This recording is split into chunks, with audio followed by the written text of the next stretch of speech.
కాకతీయ ఫలితాలు రాష్ట్రమంతటా కనిపిస్తున్నాయన్నారు మంత్రి హరీష్ రావు. వర్షాలతో చెరువులతో పాటు ప్రాజెక్టులు పూర్తిస్థాయి సామర్థ్యాన్ని చేరాయన్నారు.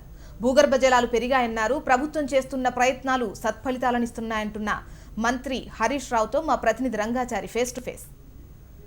మెదక్ జిల్లా వ్యాప్తంగా గత 3 రోజులుగా కురుస్తున్న వర్షాలతోటి మొత్తం జలకళ ఒట్టిపడుతున్నటువంటి పరిస్థితి ఉంది. జిల్లాలోని వాగులు, వంకలు, చెరువులు, కుంటలు పూర్తిగా అలుగులు పారుతూ అద్భుతమైన దృశ్యాలు ఆవిష్కరిస్తున్నటువంటి పరిస్థితి నెలకొన్నది.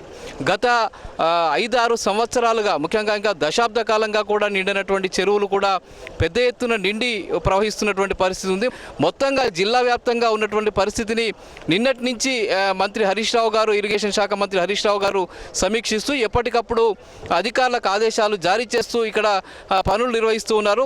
అటు ఎక్కడ ఎలాంటి అవాంఛనీయ సంఘటనలు జరగకుండా కూడా చర్యలు తీసుకుంటూ ఉన్నారు. ఇప్పుడు ప్రస్తుతం మనం నంగునూరు మండలం అక్కెనపల్లి వాగు సమీపంలో ఉన్నటువంటి పరిస్థితిని సమీక్షించేందుకు మంత్రి హరీష్ రావు గారు ఇచ్చేశారు.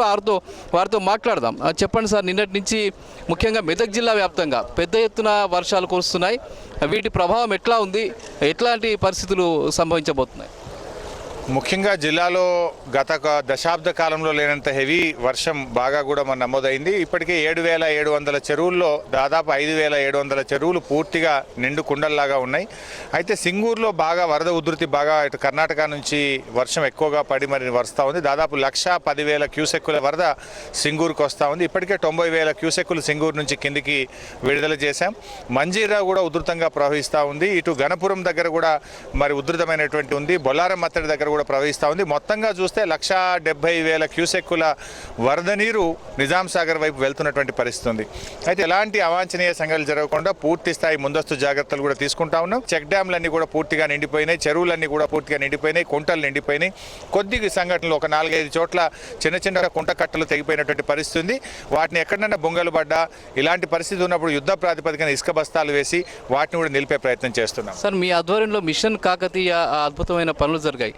ఆ చెరువుల్లో ఇప్పుడున్న పరిస్థితి మిషన్ కాకతీయ వల్ల చాలా మంచి ఫలితాలు వచ్చినాయి. అదర్వైజ్ ఇంత ఫ్లడ్కు మిషన్ కాకతీయలో మనం పనులు చేసి ఉండకపోతే చాలా చెరువులు తెగిపోయి ఉండేది. మిషన్ కాకతీయలో బందోబస్తుగా గట్టిగా పనులు జరగడం వల్ల పెద్ద పెద్ద చెరువులన్నీ కూడా ఇంత వరద ఉధృతి కూడా ఈరోజు తట్టుకోగలుగుతున్నాయంటే డెఫినెట్గా ఆ మిషన్ కాకతీయ ఫలాలు ఇలా ప్రజలు చూస్తూ ఉన్నారు. ఒక్క మెదక్ జిల్లాలోనే కాదు, ఓవరాల్ తెలంగాణ వ్యాప్తంగా కూడా ఇదే పరిస్థితి నెలకొని ఉన్నది. మొత్తంగా ఎట్లా ఉంది పరిస్థితి? రాష్ట్ర వ్యాప్తంగా కూడా ఇంకా వరద బాగా వస్తున్నటువంటి పరిస్థితి ఉంది. ఇప్పుడే కడెం నుంచి 84,000 క్యూసెక్కులు ఆదిలాబాద్ జిల్లా కడెం నుంచి కిందికి వదిలినాం. ముందస్తు జాగ్రత్తగా కడెం నుంచి పెద్ద ఎత్తున వరద వస్తుంది కనుక వెంటనే ఎల్లంపల్లి ప్రాజెక్టులో కూడా 50,000 క్యూసెక్కులు కిందికి వదలాలని అధికారులను ఆదేశించడం జరిగింది.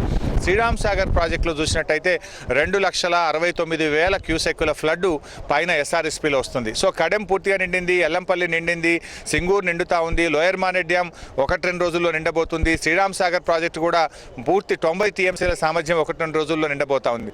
సో ఉత్తర తెలంగాణలోనే మీడియం ఇరిగేషన్ ప్రాజెక్టులు, మేజర్ ఇరిగేషన్ ప్రాజెక్టులు, చెరువులు, కుంటలు పూర్తి స్థాయిలో నిండుతూ ఉన్నాయి.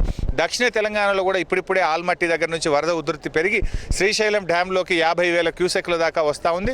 సో ఉన్నటువంటి పరిస్థితిని చూస్తూ ఉంటే శ్రీశైలం, నాగార్జున సాగర్ కూడా పూర్తి స్థాయిలో నిండుతాయనేటువంటి ఆశాభావం ఉంది. మూసి, నల్గొండ జిల్లా మూసి 35,000 క్యూసెక్లు బాగా వరద ఉధృతంగా మూసి నుంచి కూడా కిందికి ఇప్పటికే గేట్లు తీసి వదులుతా ఉన్నాం. ఎప్పటికప్పుడు పరిస్థితి సమీక్షిస్తూ ఎలాంటి పరిస్థితులైనా ఎదుర్కోవడానికి యంత్రాంగం అంతా ఉంది. ప్రతి ప్రాజెక్టు దగ్గర చీఫ్ ఇంజనీర్లు ఉంచాం. హైదరాబాద్లో జలసౌధలో మా ఈఎన్సీ గారి ఆధ్వర్యంలో ఒక ఫ్లడ్ కంట్రోల్ రూమ్ను కూడా ఏర్పాటు చేసి మినిట్ టు మినిట్ సమీక్షిస్తూ ఎక్కడ ఎలాంటి చర్యలు తీసుకోవడానికైనా సంసిద్ధంగా యావత్ యంత్రాంగం అంతా కూడా. మరో 2 రోజులు కూడా వర్షాలు కురుస్తాయని చెప్తూ ఉన్నారు. దీని ప్రభావం ఎట్లా ఉంటుంది? ఎలాంటి పరిస్థితులైనా ప్రభుత్వం ఎదుర్కొంటుంది. దానికి మొత్తం యావత్ యంత్రాంగం అంతా కూడా సిద్ధంగా ఉంది.